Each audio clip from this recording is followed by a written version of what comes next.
9 February रोजी सेलू येथून 2 मित्रांसोबत निघून गेलेल्या अनिकेत बळवंत शेरे यांची माहिती देणाऱ्यास देणार 1 लाखाचे बक्षीस। संपर्क निकिता शेरे, सेलू, जिल्हा परभणी।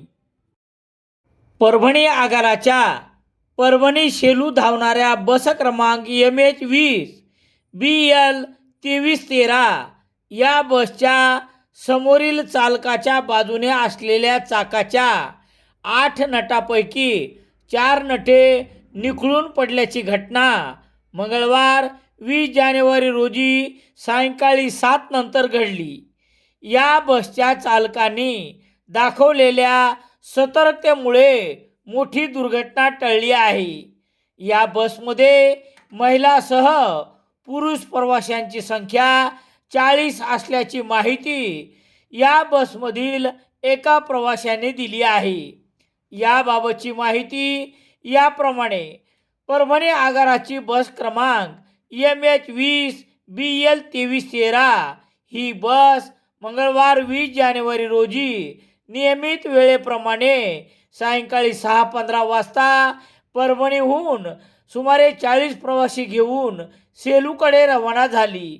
ही बस ढेंगळी पिंपळगावच्या पुढे कसुरा नदीच्या पुलावरून पुढे आल्यानंतर चालकाला उद्भवलेल्या प्रकारामुळे त्यांनी बस रस्त्याच्या बाजूला उभी केली, तेव्हा चालकाच्या बाजूला असलेल्या पुढच्या चाकाचे 8 नटापैकी 4 नटे निखळून पडली असल्याचे निदर्शनास येतात।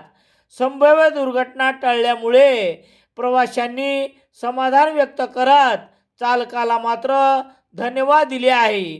तेव्हा रात्रीचे 7 वाजले होते।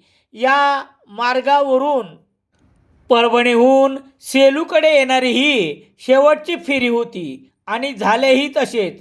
प्रवाशांची पर्यायी व्यवस्था होत नसल्याचे लक्षात येतात प्रवाशांनी मिळेल त्या वाहनातून प्रवास करत घर जवळ केले। मात्र सायंकाळी या प्रवाशासाठी रात्री 9 वाजेपर्यंत परभणीहून सेलूला बस आली नाही। प्रवाशात संताप। दरम्यान परभणी आगाराच्या गलथान कारभारामुळे सेलू मार्गावर धावणाऱ्या वेगवेगळ्या फेऱ्यातील सर्वच बसेस खिळखिळ्या असतात। आज मंगळवार रोजी थेट बसच्या चाकाचे नटच निखळल्यामुळे चालकांनी सतर्कता दाखवली म्हणून अनर्थ टळला।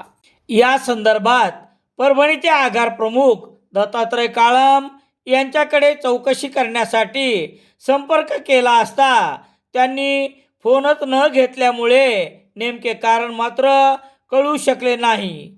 बस प्रवाशांची पर्यायी व्यवस्था न झाल्यामुळे त्यांनी संताप व्यक्त केला। दैनिक लोकसत्ता सेलू शहरात मिळण्यासाठी संपर्क Balaji newspaper agency, bus stand, Selu.